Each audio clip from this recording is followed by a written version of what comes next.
अस्सलाम वालेकुम। I hope आप सब लोग ठीक ठाक होंगे। काफ़ी ज़्यादा क्वेश्चंस आ रहे हैं कि रजब भट्ट और ईमान की सुलह हो गई है या नहीं हुई, क्या रजब भट्ट और ईमान इस दफ़ा इकट्ठे ईद गुजारेंगे या नहीं गुजारेंगे, क्योंकि कीवान सुल्तान की तो ये पहली ईद है। इस तरह के काफ़ी ज़्यादा सवालात आ रहे हैं। और रजब भट्ट और ईमान की सुलह कब तक होगी, और इस पे अल्लामा आसिफ रज़ा ने अपनी एक पोस्ट लगा के सब लोगों को क्लियर जवाब कर दिए हैं, और बहुत ज़्यादा जो लोग परेशान थे उनको भी जवाब दे दिया, और उन्होंने करंट सिचुएशन भी बता दिया रजब भट्ट और ईमान की सुलह की। और वो मैं आप लोगों को पोस्ट पढ़ के सुनाती हूँ। पोस्ट में उन्होंने लिखा है कि हमारे मुआशरे का अलमिया कि हम अना की प्यास रिश्तों के लहू से बुझाने की कोशिश करते हैं और शोहरत के हसूल को एहसासात पर मुकद्दम कर देते हैं, बदगुमानियों को वफादारियों पर तरजीह देते हैं और झुकाव का अलही हुक्म छोड़कर अकराव पर अबलीस के फ़रेब में आ जाते हैं। रजब अली भट्ट और उनकी अहलिया के इख्तलाफात में पैदा बदगुमानियाँ और तरफ़ैन की इस्लाह पर कोशिशें जारी हैं, और मुसलसल अफराद की जानिब से ये सवाल किया जा रहा है कि ये सब कब होगा। तो गुजारिश है कि इख्तलाफात के मुकम्मल खात्मे में वक्त दरकार है, लेकिन नाउम्मीद नहीं है। तरफ़ैन के जानिब से ताउन भी हासिल है। तेल की बजाय पानी वाले अफराद दोनों ख़ानदान के लिए दुआ फरमाएँ।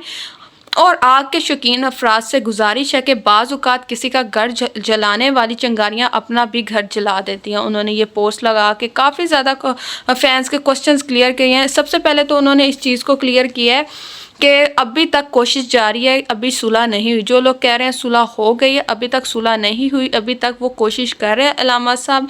और उनके इख्तलाफात बहुत ज़्यादा बढ़ चुके हैं, बहुत ज़्यादा बदगुमानियाँ आ चुकी हैं दोनों फैमिलीज़ को, जिनको ख़त्म करते करते अभी टाइम चाहिए उनको। अभी टाइम मतलब दरकार है, मतलब बहुत ज़्यादा अभी भी टाइम लग सकता है या कम टाइम लग सकता है, ये कोई नहीं पता, ये अल्लाह पाक जानते हैं बेहतर, लेकिन अभी टाइम उन्होंने कहा है दरकार है। उसके बाद उन्होंने कहा कि मैं पूरी कोशिश कर रहा हूँ कि इन चीज़ों को ख़त्म कर सकूँ, और साथ साथ ये भी कहा है कि आप लोग ना उम्मीद ना आए, क्योंकि उन्होंने ये चीज़ अगर बोली है तो इसका मतलब उनको कुछ नज़र आ रहा है कि उनका रिश्ता बच सकता है, और उन्होंने इस चीज़ को बोला। और साथ ये भी बोला कि दोनों तरफ से इस रिश्ते में ताउन किया जा रहा है, मतलब रजब भट्ट की तरफ से भी ताउन हो रहा है और ईमान की तरफ से भी ताउन हो रहा है। इसका मतलब रजब भट्ट और ईमान दोनों ही इस रिश्ते को बचाना चाहते हैं, लेकिन कुछ मामलात ऐसे हो चुके हैं, कुछ इख्तलाफात ऐसे हो चुके हैं जिनको ख़त्म करते करते कुछ टाइम लगेगा, जिनकी वजह से इनकी सुलह जल्दी नहीं हो पा रही। और कुछ लोग ऐसे हैं जो इस सुलह को नहीं चाहते, वो लोग चाहते हैं कि ईमान और रजब का रिश्ता ना बचे, तो वो इस कोशिश में लगे हुए हैं कि उनका घर ख़राब हो जाए।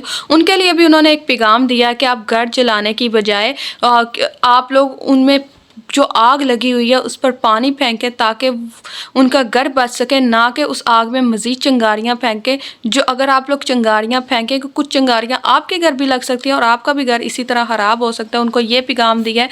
मतलब अभी तक यही अपडेट अल्लामा साहब ने दिया कि वो कोशिश कर रहे हैं, और अल्लामा साहब की रजब भट्ट कोई बात नहीं टालते। और आप लोग भी नाउम्मीद ना हो, इंशाल्लाह रजब भट्ट और ईमान की सुलह हो जाएगी और वो डिवोर्स की तरफ मज़ीद नहीं जाएंगे। और आप लोगों ने ढेरों दुआएं रजब भट्ट और ईमान के लिए करनी है कि ये हमेशा साथ रहें। और इस दफ़ा ईद भी आ रही है, वो ईद इकट्ठी गुजारें।